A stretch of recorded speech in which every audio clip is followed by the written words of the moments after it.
Bon, à l'heure où j'écris cette vidéo, la dernière à 3 mois, mais tout grand fan d'anime, c'est ce qui arrive début décembre, et tous ensemble nous devons faire un résumé afin de correctement appréhender l'ultime saison de l'ultime animé qui est l'attaque des titans, n'en déplaise évidemment aux gens One Piece. Par ailleurs, cette vidéo est sponsorisée par Tadaron, donc let's go générique. Au cours de ce format vidéoludique et divertissant, je vais nous remémorer les différents événements historiques qui ont touché le monde de Shingeki no Kyojin au fil des saisons, de manière à avoir une temporalité cohérente et en espérant ne rien oublier. Sans vouloir plagier le travail de Crazy Bomb Worlds et leur résumé foireux, je reviendrai sur les points importants et en fin de vidéo, je donnerai peut-être quelques théories et informations. Je n'ai évidemment pas lu les scans, donc je m'appuie sur l'animé et sur les échanges avec mes amis qui sont dans le même cas. Commençons dès à présent avec la première saison sortie en avril 2013. Premier gros événement est évidemment la destruction du mur Maria, et plus précisément celui du district de Shiganshina au sud, par le titan colossal, puis le cuirassé de l'intérieur qui cause la perte du mur Maria puisque le titan s'y infiltre via Shiganshina. Les titans y entrent et y foutent le bordel, et l'un d'eux bouffe d'ailleurs la daronne des reines, lui développant une haine profonde envers les titans qui le tiendra un moment. Une partie de la population se réfugie alors dans les petits districts du mur rose, et entre autres celui de Trost, qui est juste au-dessus de Shiganshina. 5 ans plus tard, Eren, Mikasa et Armin, 3 amis d'enfance, rejoignent la 104e brigade d'entraînement de l'armée. On y rencontre certains personnages marquants tels que Connie Springer, Jean Kirsten, Annie Leonhardt, Sasha Braus, Ymir, Rainer Braun, Mark Obot, Bertolt Hoover et Krista Lenz. Eren souhaitait rejoindre le bataillon d'exploration 5 ans auparavant et son avis n'a pas changé. Surtout avec les événements de cette période, ce serait pour lui une aubaine de fumer pas mal de titans. Mikasa quant à elle s'en branle et veut juste suivre Eren, et Armin lui suit ses amis car il ne peut pas rester les bras croisés face à la reconquête de ses terres natales. On suit donc leur entraînement et leur progression. Mikasa, Rainer et Annie survolent largement le reste du groupe. Les entraînements se poursuivent et Eren se fait largement battre physiquement par les techniques d'Annie, au point que même Rainer en a peur et pousse Eren à se relever. Il y apprend les rudiments du self-défense grâce à Bertolt, Rainer et Annie, jusqu'à répéter certains mouvements lors d'une prise de gueule avec Jean pour une énième fois. En mission de repérage sur le mur rose quelques jours plus tard, le titan colossal réapparaît subitement et détruit le rempart du district de Trost. Eren saute sur l'occasion pour prendre sa vengeance mais le rate car il s'est volatilisé. La ville est donc envahie par les titans classiques et le bataillon d'exploration doit donc défendre la population déjà en train de se faire bouffer. Armin, en galère à deux doigts de se faire croquer le fiac, se fait sauver par Eren in extremis mais se laisse glisser dans la bedaine du titan. Connie tente alors de le raisonner pour comprendre ce qu'il s'est passé et surtout qu'il puisse se barrer. Désolé, je prends beaucoup de temps à développer pas mal de trucs au début parce qu'il y a des éléments qu'on retrouve dans la 3ème saison. Je reprends donc. On a le droit à un flashback de comment Mikasa et Eren ont passé leur enfance ensemble. Mikasa était avec ses parents biologiques mais qui ont été assassinés par 3 fils de pute en fuite. Eren en fuma 2 d'entre eux avec un couteau et Mikasa tua le 3e. Grisha Yeager, le père d'Eren, accepta alors que la jeune Mikasa Ackerman rejoigne la famille. On revient dans le présent et Mikasa éradique d'autres titans mais commence à être à court de gaz et se fait prendre en tenaille par 2 titans à même le sol. L'espoir semble s'effondrer mais l'un des titans détruit la gueule de l'autre. On verra plus tard qu'il s'agissait d'Eren, pris quelques heures plus tard comme traître à éliminer. Dans la bataille contre les titans, la 104e brigade perd Mark Obot, l'une des têtes d'affiche du groupe. Eren, Mikasa et Armin sont donc pris comme cible de trahison et sont prêts à être abattus par la garnison. Les canons tirent, Eren tend le bras et arrête le boulet avec un début de formation en titan. Armin explique alors qu'avec la puissance d'Eren en titan, ils peuvent reboucher la brèche grâce à un énorme rocher dans le mur rose et ainsi ne pas perdre le district. Bref, lors d'une énième expédition hors des murs, le bataillon d'exploration tombe sur un titan déviant au corps féminin.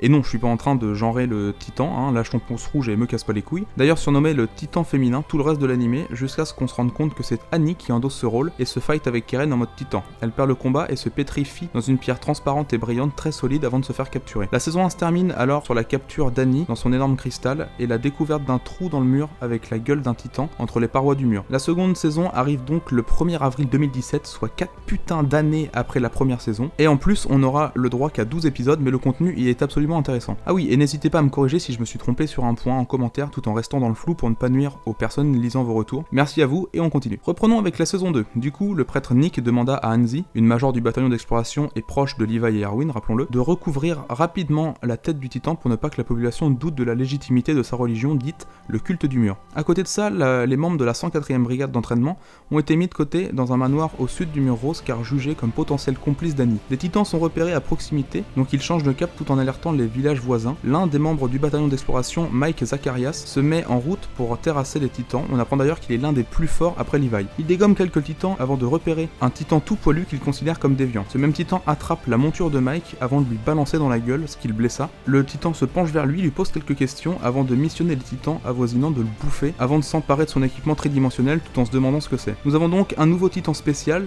du nom de titan bestial, visiblement doté d'intelligence et très stratège. Pendant ce temps, Connie remarque qu'ils sont pas loin de son village natal et il part donc voir si les villageois sont partis. Le village est vide, aucun cadavre, aucune trace de sang, mais toutes les bâtisses sont détruites. Et un titan atrophié sur le dos dans la maison de Connie le regarde fixement, incapable de bouger. Connie rapporte alors que le titan ressemble étrangement à sa mère et Connie entend même, en provenance du titan, tu es rentré, ce qui va énormément le troubler, comme si le titan lui avait parlé. Les réfugiés de la 104e brigade se retrouvent alors dans une tour en ruine. Ymir et Reiner trouvent de la nourriture, mais Ymir réussit à lire sans hésitation le nom du produit alors que Reiner dit qu'il n'a jamais vu cette langue nulle part. Et en pleine nuit, ils sont attaqués par des titans et Reiner se fait briser le bras par l'un d'entre eux. Les personnages équipés de manœuvres tridimensionnelles tombent un à un et c'est alors que Ymir décide de sauter dans le tas du haut de la tour et se transforme en titan. Juste avant, elle discute avec Krista, qu'elle souhaite protéger depuis le début de l'aventure, c'est pas dit clairement mais on le comprend. Ymir et Krista s'étaient d'ailleurs promis dans le passé de révéler son secret le moment venu. Donc Ymir, en mode titan, petit mais sanguin, termine plusieurs titans à son tour, laissant bouche bée les autres personnages. Elle est à deux doigts de crever avant que le bataillon d'exploration arrive avec Hanzi, Armin, Mikasa, Jean, Eren et d'autres. C'est d'ailleurs à ce moment-là que Eren fume son premier titan en équipement tridimensionnel. Krista annonce alors au corps presque bouffé intégralement d'Ymir que son véritable prénom est Historia.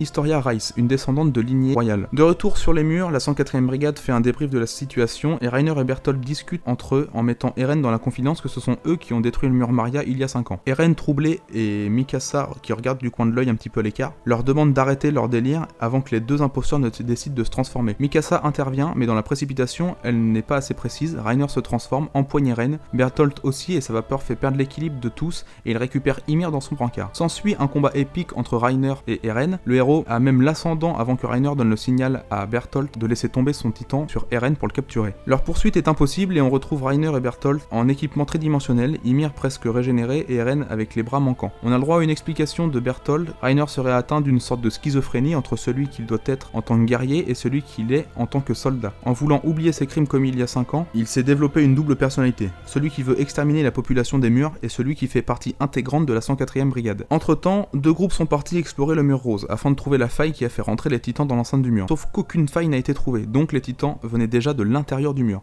Erwin s'entoure à côté de ça de soldats pour les récupérer Eren, car on a besoin de lui pour savoir ce qui se trouve dans son putain de sous-sol, et aussi reboucher Shiganshina. Une course-poursuite s'établit alors avec Reiner Titan qui porte Berthold et Ymir Titan. Erwin arrive face au groupe de fugitifs et ramène littéralement une horde de titans prenant en tenaille Reiner. Finalement Eren est libéré et tombe nez à nez avec le titan qui bouffa sa mère auparavant. Son énergie est trop basse pour se transformer à cause de la régénération, et il vient de mettre un vent à Mikasa qui lui avoue sans peine qu'elle veut sa queue, et Hannes lui se fait bouffer par ce fameux titan. Eren pète un câble et gueule qu'il va le buter tout en tapant du poing dans la paume du titan Marine Le Pen qui s'apprête à l'attraper. Et là, une réaction a lieu, un éclair qui réveille tous les titans qui prenaient leur goûter, ils foncent tous sur notre politique de droite et la bouffent.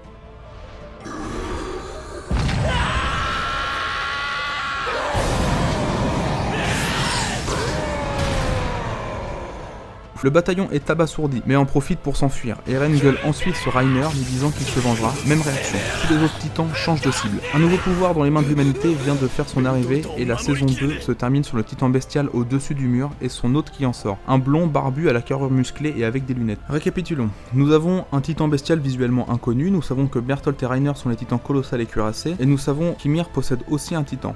Mais je tiens à ajouter quelque chose à ça. Elle a eu une discussion dans les arbres avec Berthold, comme quoi elle avait bouffé un de leurs camarades 5 ans auparavant, mais qu'elle n'en a pas eu conscience et a donc dérobé un pouvoir de titan pour pouvoir trouver sa forme humaine. Je reviendrai sur la suite de cette histoire à la fin de vidéo, lors des théories et de mes explications, car à ce niveau de la série, donc fin saison 2, on n'a pas encore toutes les explications. Entrons dorénavant dans la 3e et dernière saison, à ce jour sortie en juillet 2018, donc un an plus tard que la seconde. Celle-ci va être compliquée, mais on va essayer de pas oublier d'éléments. L'équipe type de la 104e brigade qu'on a suivie jusqu'ici sans Reiner, Ymir et Berthold est isolée dans une petite maison à l'abri des regards, afin d'entraîner Eren en mode titan. Tout ce groupe devient alors l'escouade Levi. Alors qu'en même temps, les brigades spéciales et les gouverneurs du royaume font taire définitivement Nick, le prêtre aux cernes plus grandes que ton avenir, car il devait connaître un bon nombre de secrets sur l'origine des murs, et qu'ils ne veulent pas que la population sache quoi que ce soit, ils ont cependant absolument besoin d'Eren et de Historia, et vont alors tout faire pour s'emparer de l'escouade Levi, en leur mettant sur le dos le meurtre du prêtre entre autres, et les accusent de trahison. Va s'en suivre une course-poursuite dans le district de Trost, entre l'escouade Levi et une nouvelle section des brigades spéciales dirigée par Kenny l'égorgeur, ou Kenny Ackerman, le même nom que Levi, mais aussi celui de Mikasa. On va donc apprendre que Levi a été élevé par ce fameux Kenny durant son enfance. On aura droit à un flashback d'Historia sur une femme qui l'accompagnait dans sa jeunesse, et on apprend que c'est sa grande sœur Frida, mais elle n'en avait aucun souvenir jusqu'à maintenant. Au royaume, Erwin est jugé par les gouverneurs et le roi qui ne dit pas un mot, et sa sanction est la peine de mort pour avoir servi ses propres intérêts au détriment de l'humanité. Ce à quoi il a fait un nouveau coup de poker, avec une mise en scène comme quoi les titans cuirassés et colossales auraient détruit le mur rose et que la population aurait besoin de venir dans l'enceinte du mur Sina qui est le centre. Les gouverneurs montent en pression et disent qu'il faut fermer les frontières sinon ils vont perdre leur influence, sauf que tout ce plan était un traquenard pour leur faire avouer leur non-intention de protection du peuple et donc pouvoir leur reprocher ce pourquoi Erwin était jugé. Grâce à l'influence du commandant Pixis, Erwin fait un coup d'état et l'armée prend temporairement le pouvoir. Le roi était en réalité un vieux sénile et c'était les 4 gouverneurs qui tiraient les ficelles, avec en plus Rhodes Rice, le père d'Historia, car eux 5 connaissaient tous les secrets et les origines des murs, mais grâce à un pouvoir de titan, ils pouvaient effacer la mémoire de la population sans crainte de rébellion et faire croire à la sérénité dans l'enceinte des murs. Eren et Historia ont d'ailleurs été capturés lors de la course-poursuite. Eren est enchaîné sur une estrade dans un souterrain brillant d'une pierre bleue ressemblant beaucoup à celle d'Annie. Kenny et son équipe sont de mèche avec Rhodes Rice qui attendent l'escouade Levi pour pas qu'ils interrompent la cérémonie dans laquelle Rhodes veut faire transformer sa fille en titan afin qu'elle bouffe Eren et que les pouvoirs de titan qui sont censés leur appartenir. Le pouvoir comme le cri d'Eren qui leur a permis de contrôler les titans. Rhodes Rice explique donc que le pouvoir leur a échappé parce que environ 5 ans auparavant, Grisha Yeager, avec le pouvoir d'un titan, a bouffé Frida, la demi-sœur d'Historia, qu'on voyait dans le flashback, et a également tué tous les enfants de Rhodes afin d'exterminer leur pouvoir. On apprend alors que le détenteur des pouvoirs de Frida recevait la mémoire de ses prédécesseurs et donc tous les secrets des murs et l'origine de cette population. Historia, longuement indécise quant à l'exécution d'Eren, décide de se rebeller contre son père et de libérer Eren. Dans les mêmes sous-sols, Kenny et son équipe se font dessouder par Levi et les autres, mais Hanzi est blessé. Rhodes tombe face à la fiole cassée du produit de transformation, qui contiendrait de la moelle épinière d'après les édits entre les épisodes, et il lèche le produit, ce qui la transforme en titan. Eren, libéré de ses chaînes et en pleine remise en question de sa légitimité à vivre, croque dans un flacon nommé armure pour protéger ses amis de la transformation anormalement grande et difforme de Rhodes. Dans les flashbacks d'Historia, on voit donc Grisha Yeager dévorer la descendance de Rice, et ensuite, du point de vue d'Eren, il se rappelle que son père l'a transformé en titan après la catastrophe de Shiganshina pour lui léguer ses pouvoirs. On apprend donc que les pouvoirs se lèguent en bouffant l'humain détenteur de ceux-ci, et on apprend également que la famille Ackerman était jadis un clan proche de la royauté et qu'ils se sont éloignés à cause d'un désaccord par rapport à la manière de gouverner et ont donc subi un lynchage de la population pendant des décennies, ce qui fit taire ce nom au fil des années. On apprend ensuite que Kenny avait une sœur et que cette dernière a eu un fils parce qu'elle taffait dans un bazar. En gros, elle se faisait turn up toute la journée. Et cet enfant, c'est Levi. Information complémentaire, les Ackerman ont parfois des poussées d'adrénaline et de puissance, comme Kenny quand il a fallu se laver de son nom et qu'il fuma un max de membres de la brigade spéciale, comme Levi quand il faut agir dans les moments tendus et comme Mikasa quand elle a poignardé l'un des fils de pute quand elle était petite. On a donc un lien évident de lignée Ackerman, mais peut-être pas familial entre Levi et Mikasa. Suite à ça, le titan Rhodes se fait fumer par explosif au nord des murs, et à la demande d'Historia à Erwin, il fallait que ce soit elle qui fume le titan pour que les habitants l'acceptent en tant que légitime héritière. On retrouve ensuite Kiss Chardiz, le commandant de la 104e brigade, 5 mois auparavant durant leur entraînement, car il apparaissait dans le flashback d'Eren. On apprend donc qu'il kiffait Karla Yeager et que c'est lui qui trouva Grisha en dehors des murs, complètement amnésique. Mais ce flashback ne nous apprend pas grand chose de plus, à part qu'il a pris un gros toast de Grisha car il a turn up Karla avant lui, et c'est aussi lui qui sabota la ceinture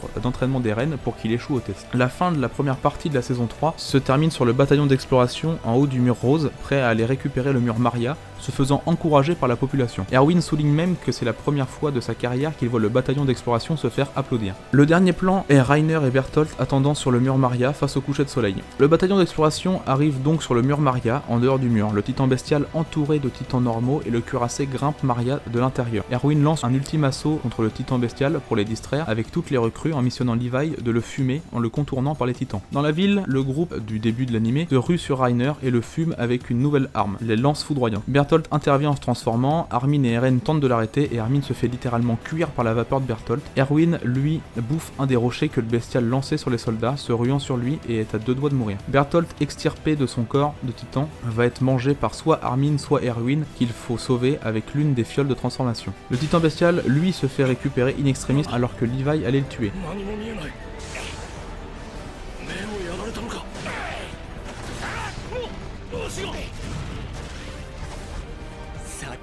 随分と楽しそうだったな。こうしつかダメだ、間に合わな。もっと楽しんでくれよ。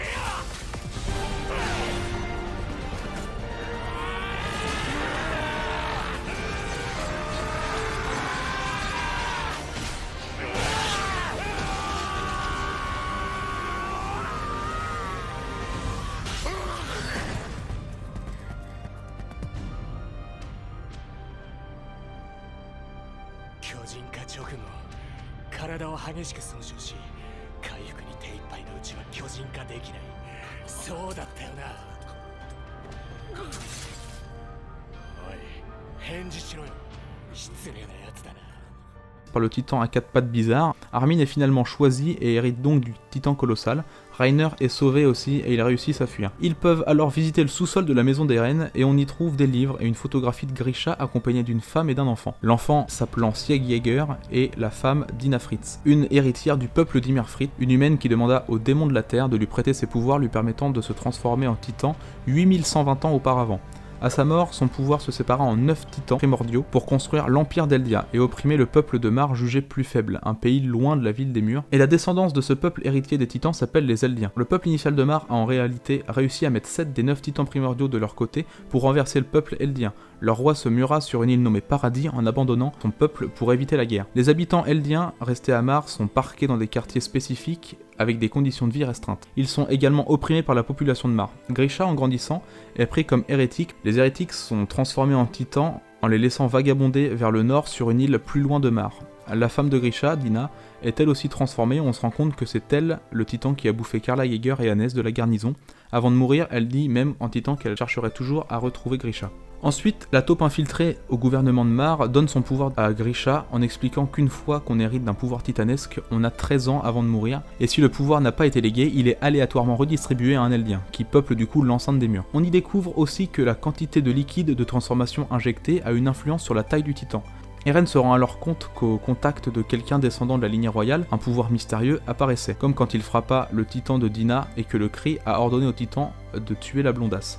Globalement, ce sont les informations qu'on a à disposition, mais je suis sûr que j'ai oublié certains points. La 3ème saison se termine alors sur Sasha, Connie, Jean, Hanzi, Levi, Mikasa, Armin et Eren qui sont arrivés au lieu d'exil de leurs ancêtres et du coup à la mer. Tous sont heureux, mais Eren réalise que leurs véritables ennemis se trouvent à l'autre bout de la mer et qu'ils ne sont pas encore libres. Maintenant, je vous explique 2 ou 3 choses de mon point de vue. Déjà, le lien entre Ymir-Fritz et Ymir des Murs. Selon moi, il n'y en a aucun. Ymir est une orpheline qui a été nommée comme ça pour incarner une héritière légitime. Bien que cette religion soit interdite à Mar à cette époque, elle a appris l'histoire de ce culte en grandissant, donc son nom n'a rien à voir avec celle qui héritait du démon de la Terre 8000 piges avant. Ensuite, elle explique qu'elle a erré hors des murs, puis se retrouvait ensevelie pendant environ 60 ans, avant de bouffer l'un des potes de Reiner et Bertholdt et hériter d'un pouvoir de titan primordial à ce moment. Donc Reiner et Bertholdt ont leur pouvoir depuis déjà au moins 6 ans.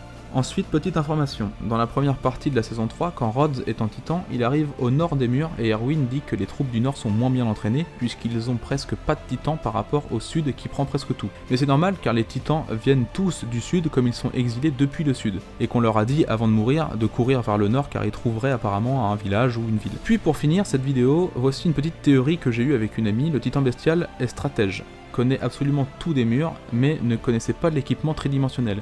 Il est donc naturellement pas issu de l'enceinte des murs, puisque c'est exclusivement cet équipement qui permet de tuer les titans. On apprend qu'il connaît l'existence de Levi, car Bertholdt et Reiner en ont parlé pour qu'il puisse se méfier. Il a également un pouvoir d'autorité sur les titans normaux, donc un pouvoir plus puissant, ce qui fait écho avec ce que disait Rhodes, les pouvoirs de titans sont plus efficaces et puissants sur les descendants de lignée royale. Nous pensons, moi et mon ami, que le titan bestial vient donc de Mar et est le demi-frère d'Eren, Sieg-Jäger, puisqu'il est le fils de Grisha et de Dina, qui est elle une descendante du peuple d'Ymir. Maintenant, pourquoi éliminer les Eldiens ? Je pense que c'est pour faire disparaître définitivement le pouvoir titanesque pour qu'il ne soit pas redistribué. Bon, c'est officiellement la fin de la vidéo, je sais qu'elle a été longue, merci de l'avoir suivie. Je ne vais pas regarder les commentaires avant la fin de la saison 4 je pense, pour éviter d'être spoil, mais un grand merci à vous, c'est sans aucun doute la vidéo la plus longue que j'ai fait, ce serait adorable de votre part de laisser un pouce bleu, un commentaire, tout ça, ou même de vous abonner. Je me doute que ça a été peut-être dur à suivre et que c'est peut-être le niveau de ma voix peut-être un peu monotone des fois. J'ai essayé de regrouper tous les éléments qu'on avait jusqu'à maintenant, les éléments importants, j'ai sûrement laissé passer certains points. Je vous remercie encore une fois, bon visionnage pour la saison 4, c'était Zeden, ciao.